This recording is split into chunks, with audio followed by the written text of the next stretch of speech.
Biz kechirim so'ragan narsa boshqasi uchun kechirim emas.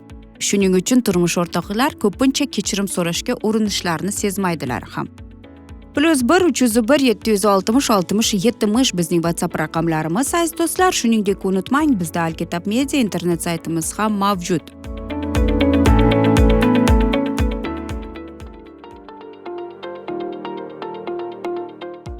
Bugungi dasturimizning mavzusi esa biz kechirim so'rashni bilamizmi deb ataladi. Umuman olib qaraganda kechirim so'zi juda ham aytaylikki qiyin narsalardan biri, to'g'rimi? Kechirim so'rash shunchalik qiyinmi degan narsa bor. Lekin aytmoqchimanki, masalan, agar menga keladigan bo'lsak, menga kechirim so'rash juda ham qiyin.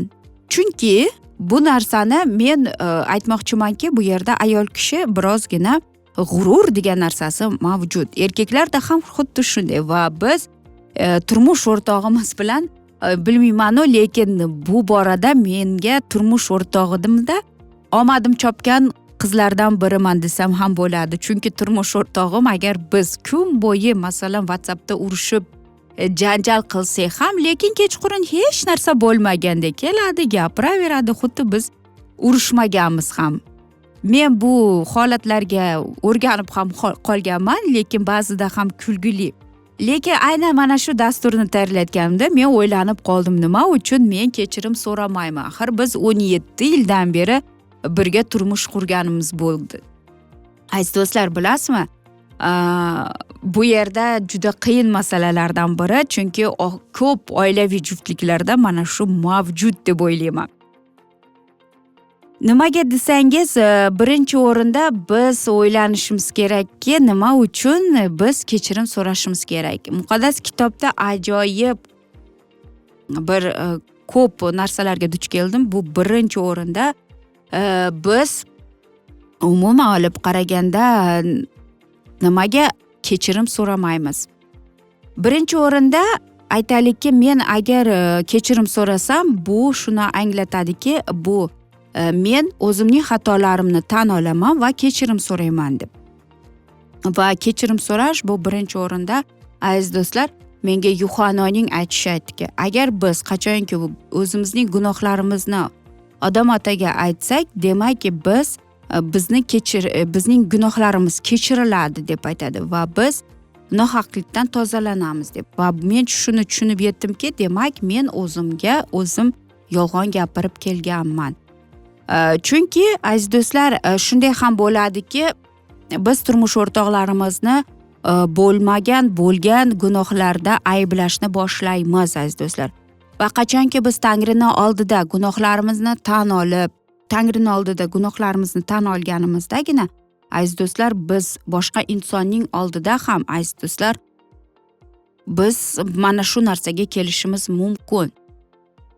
Bilasizmi, mana shu narsalar juda ko'p jihatlarga, ko'p vaziyatlarga boshqacha nazar bilan qarashga meni o'rgatib qo'ydi. Nimaga deganingizda, biz odamlar ba'zida bizda mana shu gunohkor tabiatimiz ustun olib va biz kechirim so'ramaymiz ham, hattoki biz buni kerak emas deb ham aytamiz. Va bu narsa o'ta aytaylikki muhim narsalardan biri deb ham aytamiz. Lekin agar biz kechirim so'rasak nima bo'lib qoladi?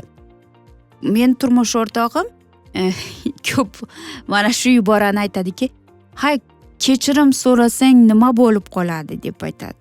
Men mana shu borada o'ylanib qoldim. Lekin aziz do'stlar, kechirim so'rash bu eng yaxshi va eng to'g'ri xislat deb o'ylayman.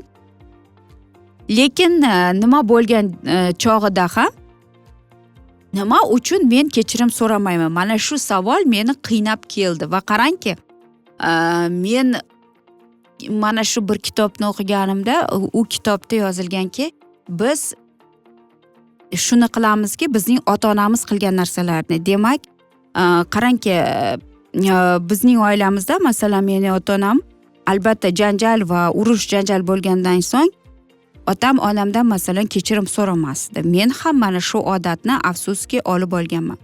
Chunki biz kechirim tilini albatta ota-onamizdan ko'rib chiqamiz.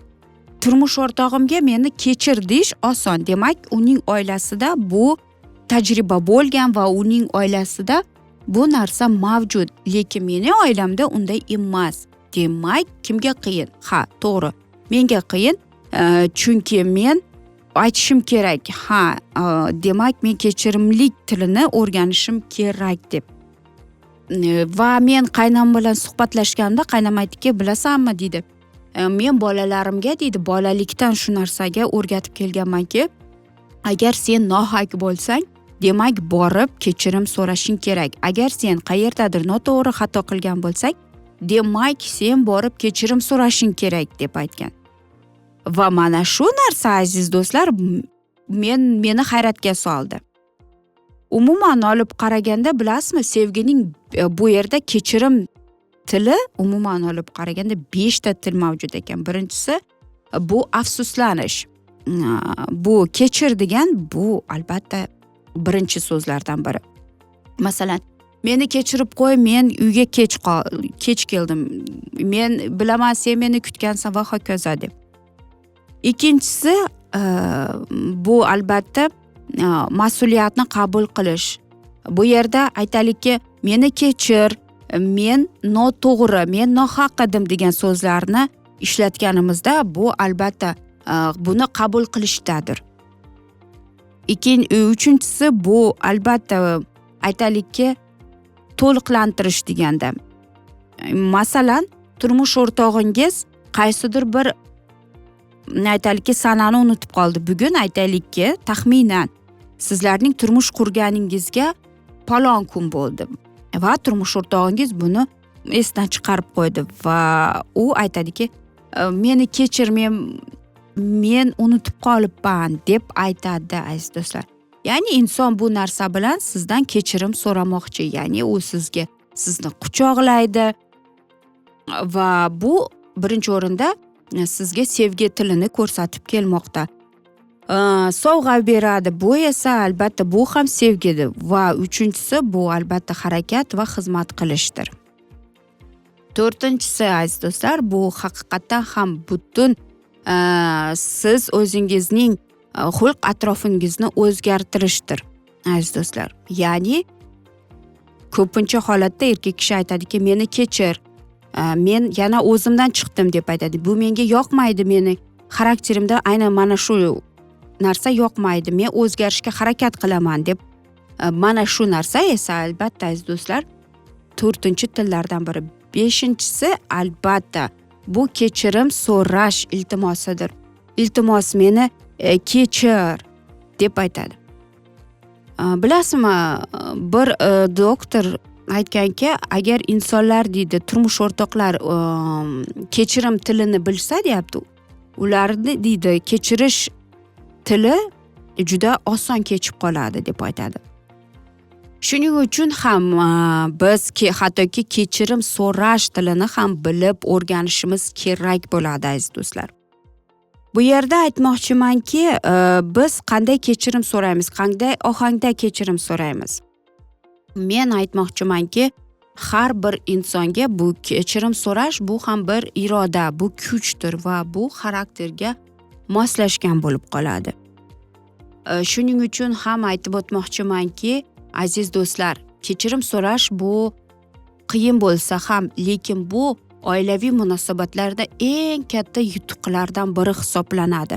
Chunki siz masalan begonadan so'ramaysiz yoki haqiqatan ham birorta ayb ish qilgan bo'lsangiz, uni o'zingizning sevgi tilingizda kechirim so'raganingiz ma'qulroqdir va biz yuqorida aytib o'tgandek, kechirim so'rashning tilida so'rasangiz, shunda sizga o'ta katta natija beriladi. Aziz do'stlar, biz esa mana shunday asnoda bugungi dasturimizni yakunlab qolamiz va dasturning yakunida sizga savol berib o'tmoqchiman. Siz qaysi tilda kechirim so'raysiz deb.